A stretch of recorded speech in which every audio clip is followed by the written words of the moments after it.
Hello, this is Maggie Wolken with Educational Rights and Privacy.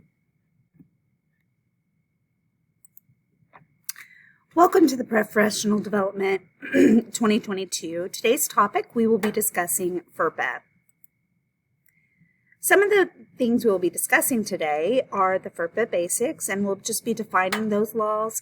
We'll also be discussing the school role, the teacher and principal responsibilities, and the district policy. FERPA basics. What is the Family Educational Rights and Privacy Act? Let's go into that right now. FERPA is defined as a law that protects the privacy and confidentiality of students' educational rights. The law you can find in several of the different title codes, but it's mainly enforced by the Family Policy Compliance Office in the Department of Education. FERPA applies to all schools that are receiving federal funding, and that can be any school such as private, charter, or public. But if they are receiving federal funding, they are mandated to follow FERPA guidelines. Who has access?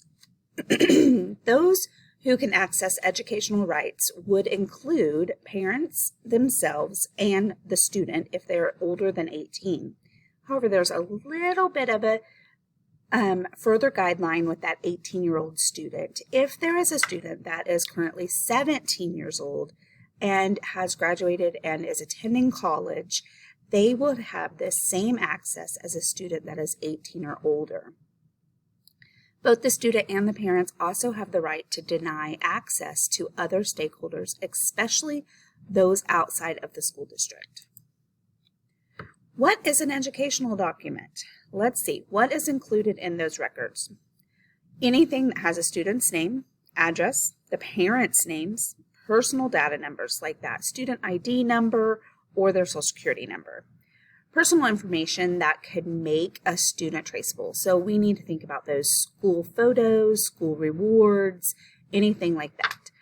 Birth date, birthplace, and mother's maiden name is all tied to an educational record.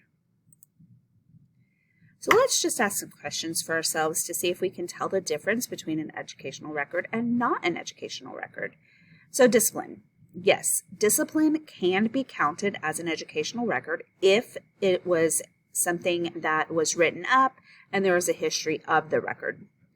Observations. Informal teacher's notes, no. That is no. They are not included in an educational record. Grades, yes, absolutely. Grades are included in the educational record. The students' grades and transcripts are official records. And security. Not all security is part of an educational record. If it's something that there was a specific incident that had happened and the SRO had to just make a note or something, that is not considered an official record. What is not covered by FERPA? Families have the right to opt out. There are surveys that school districts put on through third-party survey companies, and families have the right to opt out and not be part of that survey or directory. However, it is the family's responsibility of stating that they want to opt out and have that signature. There is also vendors. Vendors of some third-party applications are not compliant. And so we need to be very, very careful when using third-party vendors. And we'll talk about that a little bit later with our district policies, and be insightful that we are not using something that is not compliant with our district or with FERPA. Lawsuits. Individuals do not have the right to sue the school district. They really need the responsibility behind that is the U.S. Department of Education. So they are regulating who is able to have a lawsuit against a school or not. Medical records. Medical records are not part of an educational record unless the family has given a copy of it to the school. Once it is given to the school, it does become part of the student's educational record. What are our rules and policies here at Chanute Elementary School?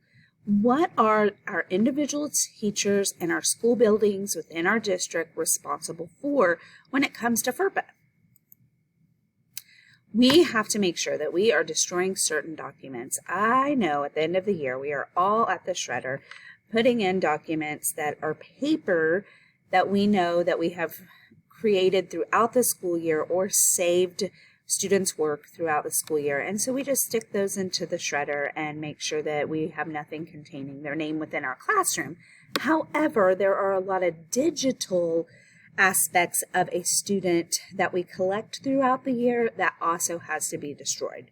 So some of those documents would include anything that has the student's full name on it. So that is something that we just need to be careful when going into third-party vendors, is that we are just using their first name, last initial, so that way we're not getting their full name out there in any of those vendor applications or apps. Birthdays. Anything that connects the child's name with the birth date has to be destroyed. Addresses, that's pretty common. Any document that has their student's name or address on it has to be destroyed as well. Social security numbers or student ID numbers, all of that would need to be destroyed as well.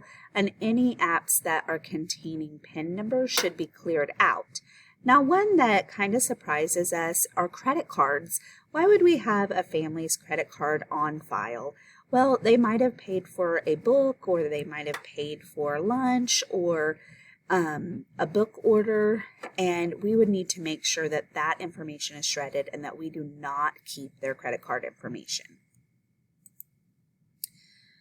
Custom enforcement. We do have an SRO officer in most of our buildings in our district, and we do have one here at Chanute Elementary School. So they are not required to report undocumented students. If an ISIS enforcement officer were to enter our school asking for records, they would not be able to receive those records unless they were able to show us the valid court subpoena or the paperwork that is compliant with FERPA. We would not be able to release anything to them unless they gave us the proper information and paperwork that was compliant with FERPA. So that leads us to, what is our board policy? 413 USD board policy can be found in our district handbook on our website. So let's just talk about a little bit of that portion. So within our district handbook, it talks about surveys and the parental inspection rights. So within that survey portion of the parent inspection rights, parents have the right to inspect any survey created by a third party before it is distributed to students in our school. So it's very important that anytime we are using a third party survey, that we give parents the opportunity to look over it before distributing it to the students in the school. Written permission is also required if a survey is funded in whole or part by the federal funds. It should not be administered without written consent of a parent. Physical examinations. These do not occur very often within our school setting. However, prior to a non-emergency invasive physical or screening, parents are to receive notification. This does not include our hearing and vision or our dental screenings at the beginning of the school year. Those are just automatic, and we are not requiring that notification be done. Parental rights, marketing information. This is a big one. Parents have the right to review any instrument used to collect information prior to it being distributed or administered. Parents have the right to opt out. Again, this is the parents' rights to opt out of anything that they have reviewed and that they feel they do not want to be part of. However, it is the parents' responsibility to sign that opt-out form. But it is our responsibility to make sure that they have had the opportunity to review all information prior to it being distributed. Data deconstruction. School districts are responsible for destroying several different data records. So we need to make sure that we are preserving digital educational records and that we are deleting student data after it is allotted, a time period has passed, and that time period is set by governmental agencies. This is not something teachers are necessarily going to do. This is going to be done in our district office or by our building admin teams. And definitely we need to be keeping digital items like transcript. So we have to keep those on record at all times.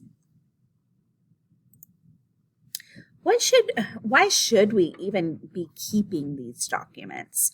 So there's only 2 times that our district will keep documents and not destroy them. Research. We may want to research how maybe a specific curriculum has helped us or been effective. We want to look at those different practices. So elementary schools may be doing a long-term research study, and we need to be able to compare from elementary all the way to high school to analyze what practices were effective. So we can then keep certain documents for our research so that we can figure out what practices were effective and how we may need to change some of our teaching. Transcripts. It is very important that we keep any information that are tied to transcripts because districts are required to keep student records of high school achievement for a certain time period. Surveillance cameras. Images of students captured on a surveillance recording qualify as an educational record when the photo or the video is directly related to the student and maintained by an educational institution.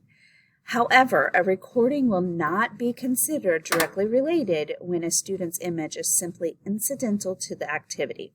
So that may be like a student walking by a certain activity that's going on or a certain event, or maybe they're in the window or something like that.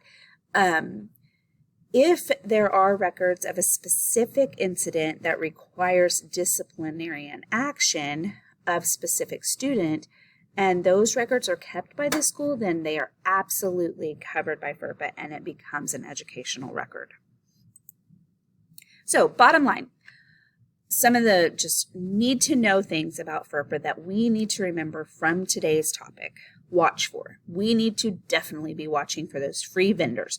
Do not be giving out students information. If you are using vendors that are not associated within our school district, check with our technology team, see if they are compliant with FERPA. And when you are entering in students' names into those free vendors, use first name, last initial. Do not use student's last name. What to know? Who can look at the student records? Please be familiar on who can request records and who is allowed to look at them. And then we need to be sure that we are compliant by destroying all documents at the appropriate times. If you're unsure about any of these items, please be sure to see an admin and they will be able to help you with all of those situations. And our biggest thing, protecting student privacy is the job of teachers, schools, and districts. So remember, your biggest job is to protect the privacy of these students that you work with every day. If you have any questions, you can always find me at wolkenm@usd413. Here are my resources I use to gather all of my data and information from today's topic.